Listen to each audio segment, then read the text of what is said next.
Hello बच्चों, good evening. जैसा कि हम लोग पिछले दिन की भांति आज भी पढ़ रहे हैं, जैसे गॉस के नियम के अनुप्रयोग में हम लोग देख रहे हैं एक अनुप्रयोग ऐसा जो तीसरा अनुप्रयोग है उसके बारे में हम लोग देखेंगे, जिसका नाम है एक समान आवेशित गोलीय कवच या इसी को क्या बोलते हैं, खोल बोलते हैं, के कारण विद्युत क्षेत्र की तीव्रता ज्ञात करना। जैसे मान के चलिए एक गेंद है, वो किसी स्टील या आवेशित चालक का बना हुआ है, उसको हम लोग क्या करेंगे, उस पे एक आवेशित उसको करेंगे एक समान रूप से, और उसके कारण विद्युत क्षेत्र की तीव्रता हम लोग देखेंगे। तो विद्युत क्षेत्र की तीव्रता देखने के लिए मान लीजिए कि हम लोग एक समान इसको कैपिटल आर त्रिज्या का ले लिए, एक आवेशित खोल ले लिए, कवच ले लिए। इसके बाद क्या करेंगे, इसके कारण इसको हम लोग समान रूप से आवेशित कर लिए। इसके कारण यहाँ पास पी बिंदु है, यहाँ पास हम लोग क्या करेंगे, विद्युत क्षेत्र की तीव्रता ज्ञात करेंगे। तो जैसे हम लोग जानते हैं विद्युत क्षेत्र की तीव्रता यदि यहाँ पी ज्ञात करना है, तो इसके लिए हम लोग क्या करना पड़ेगा, गासीय एक पृष्ठ बनाना पड़ेगा, अर्थात इसको क्या करना पड़ेगा, बंद बनाना पड़ेगा, एक बंद लूप का निर्माण करना पड़ेगा, एक काल्पनिक रूप से इमेजिंग करना पड़ेगा। तो काल्पनिक रूप से हम लोग क्या किए हैं, इमेजिंग करके एक स्मॉल आर त्रिज्या का एक क्या बना दिए,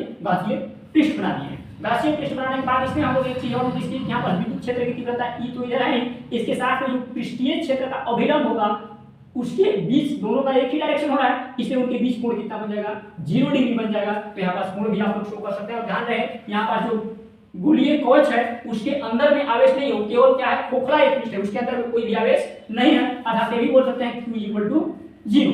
अब इसको देखने के लिए हम लोग क्या करेंगे, अभिलंब और विद्युत क्षेत्र के बीच कोण कितना बना, 0 डिग्री बना। तब P बिंदु पर हम लोग देखेंगे जो विद्युत फ्लक्स होगा उसका मान क्या होगा, I क्लोज इंटीग्रेशन E.ds। जैसा हम लोग जानते हैं वेक्टर में जब डॉट प्रोडक्ट हटता है तो क्या आ जाएगा, cos आ जाएगा, cos थीटा का मान हम लोग थीटा का मान जान चुके हैं कितना आता है, 0 डिग्री। तो हम लोग cos थीटा का मान ये भी जानते हैं, cos 0 अंश का मान जानते हैं कितना हो जाएगा 1। तो यहाँ पास क्या आ जाएगा, I close integration E.ds।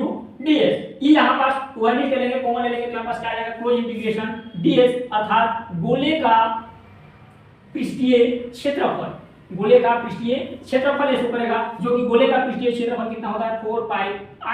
Formula होता है, आप लोग 10th में पढ़े होंगे उसी प्रकार से। तो यहाँ पास क्या हो जाएगा, I E में 4πr²। यहाँ से हम लोग क्या करेंगे, इसको मान लेंगे समीकरण इक्वेशन नंबर फर्स्ट। इसके बाद हम लोग और जानते हैं जो गॉस थे उन्होंने क्या नियम दिए थे, किसी बंद पृष्ठ से गुजरने वाले संपूर्ण विद्युत फ्लक्स का मान उस पर आवेश का 1/ε0 गुना होता है। तो यहाँ पास उस नियम को हम लोग लागू करके फार्मूला क्या हो जाता है, phi Q/ε0। phi का मान हम लोग जानते हैं, यहाँ पास हम इक्वेशन नंबर फर्स्ट में भी दिया हुआ है phi का मान। तो यहाँ से हम लोग क्या कर सकते हैं, मान रख देंगे। तो यहाँ पास मान जब रखेंगे तो क्या हो जाएगा, E में 4πr² Q/ε0।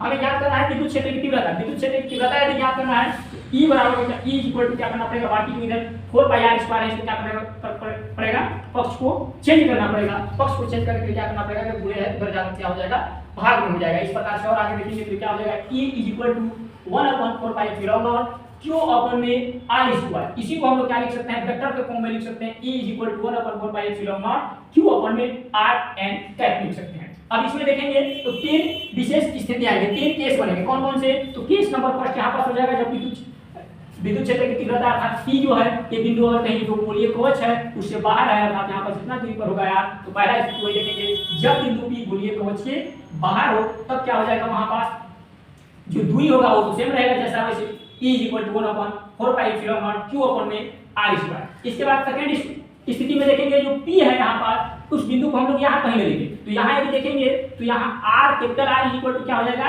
स्मॉल r, क्योंकि यहाँ पर गोलीय कवच के ऊपर ही यदि देखना है हमें विद्युत क्षेत्र की तीव्रता, तो वहाँ पर स्मॉल r कितना हो जाएगा, कैपिटल R, अर्थात क्या हो जाएगा E 1/4πε0 Q/r²। उसी प्रकार से और देखेंगे स्थिति नंबर थर्ड। स्थिति नंबर थर्ड में देखेंगे तो यहाँ हम लोग बता रहे जैसे कि Q आवेश, अर्थात आवेश यहाँ पास नहीं है, अर्थात आवेश का मान कितना है, 0 है। तो जब 0 आवेश का मान हो जाएगा तो हम लोग जानते हैं Q के जगह पे हम क्या रख देंगे, 0 रख देंगे, 0 रख देंगे, तो टोटल E का वैल्यू जो हो जाएगा कितना आ जाएगा, 0 हो जाएगा। अर्थात कभी भी आप लोगों से क्वेश्चन प्रश्न पूछा जाए गोलीय कवच के अंदर विद्युत क्षेत्र की तीव्रता क्या होती है, तो आप लोग केवल एक आंसर देंगे क्या होगा, 0 होगा। ये चीज ध्यान रखिएगा और मिलते हैं अगले वीडियो के साथ। तब तक के लिए चैनल को लाइक कीजिए, सब्सक्राइब कीजिए और ऐसे ही प्यार मोहब्बत बनाए रखिए। धन्यवाद।